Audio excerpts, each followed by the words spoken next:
Hey there, I've got a very sensitive topic today, which is how to forgive. Do you struggle with forgiving someone who's hurt you pretty badly, or maybe even struggle with forgiving yourself?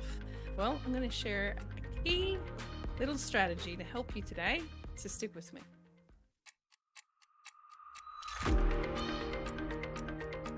Hey there, it's Katie Joy, the Global Butterfly, founder of theglobalbutterfly.com and the Awaken with Love and Rise with Pure Joy podcast. Now, today I want to share something with you that's a really significant topic that I share with my clients, especially in the Awaken Soul program. And one of my key foundations that I really love to share, a resource, and I want to share it with you as well, is if you've not heard of it, it's a wonderful little book called The Little Soul in the Sun. It was written by Neale Walsch. It's a fantastic book. It's a quick read. You might even be able to find it on YouTube where it's been read out aloud, but it's a great book. And it really is, I call it the missing Bible or the secret Bible, that really shares this whole beauty about who we are as souls and what we're doing here on earth, learning the experience of contrast and learning forgiveness. And we can only have forgiveness through contrast. And so essentially that we all have these high vibration energies. And in order for someone to give you the contrast, they have to lower their vibration for you to have an experience to feel like you have to give them forgiveness so that you can experience love. But as you awaken to love, you're the key element for the young little soul in the agreement is that he has to shine his light so bright so that the soul that reduced their vibration to play the part remembers who they really are too. And so I love that whole context. Now, for those of you who don't know me or know my background, I'm a retired paramedic, but I've also had plenty of relationships with very, malignant narcissists, even a psychopath and a sociopath. So I know how dark it can get being in relationships where people are very tortured and like to do the torturing. But I've come to a place in my life where I've realized that hanging on to resentment is only a bitter pill that poisons my own system. And another realization that helped me let go of so much of the anger and the resentment and to truly forgive is that forgiveness is really about me, not them. And it's also, and so that's relative for when you have an experience where someone has hurt you, in forgiving them, it allows you to let go of a lot of that energy. But what happens when it comes to like forgiveness of self? Well, it's the same thing. You see, when you're holding yourself captive in resentment, you're actually holding yourself in parts of self and you're not integrated. When you let go of the resentment, you allow all parts of yourself to be embraced and integrated again.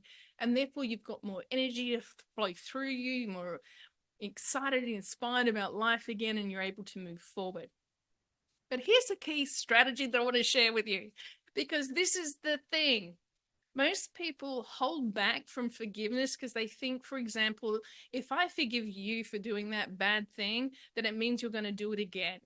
And that's not true unless you haven't got boundaries. And so I still haven't got to my key strategy yet, but let me just touch on boundaries because that's really important too. You need to have healthy boundaries in place so that you can, move forward. You're not being a doormat. Now, here's the key thing, because I know that you're hanging on to it. Like, what is it, Katie?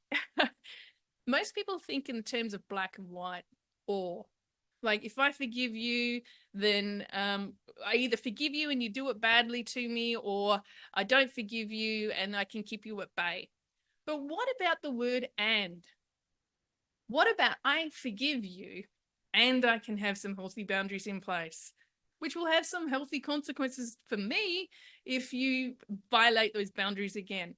The key word and. I can dislike you and still love you. I can not agree with you and still be friendly with you. I can forgive you and still not see you again. Or it might be I can forgive you and I'll have some healthy boundaries at play that will not be violated. And if they do, there's consequences. Are you getting this? Do you see where this is going? And I wonder where else in your life that you could probably use the word and. Write it down. It's a very powerful word, a great tool. Hey, I can do this and that. I don't have to segment myself and separate. Again, just as a reference back to this book, what I love about it is it is a really great reminder that we're all connected and we're all reflections of ourselves playing out kind of like if you think of a diamond that has all the different facets, it's still all one diamond, but it has different facets, different reflections, or different expressions. And the way that I see humanity is another way. You know, I'm an ex-paramedic, so I'm deep into the human body or passionate about it.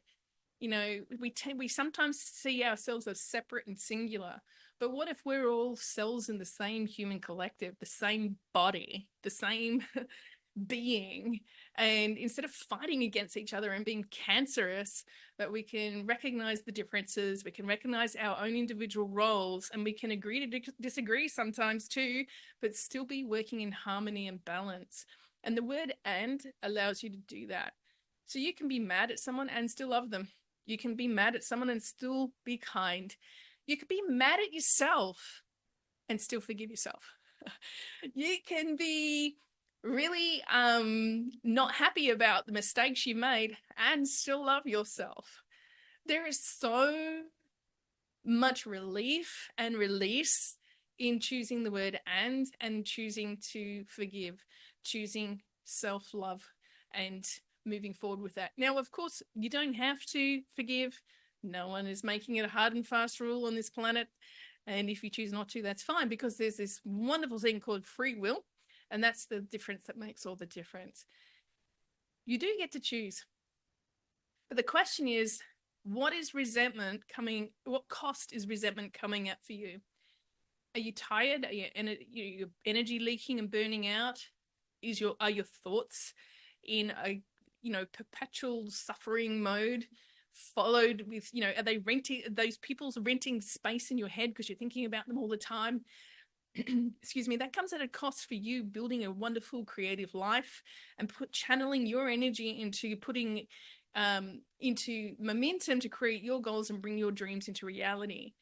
And a great way to shift that and to stop hemorrhaging energy is to choose to be forgiving with healthy boundaries and loving, including self-loving, so that you can be highly energized and full of vitality to thrive again and create your best reality yet. Which, by the way, if you haven't got a copy of my free 33-page workbook, which is setting your intentions, clarify your goals to create your best year yet, then please feel free to click the link down below and grab yourself a copy right now. It's immediate.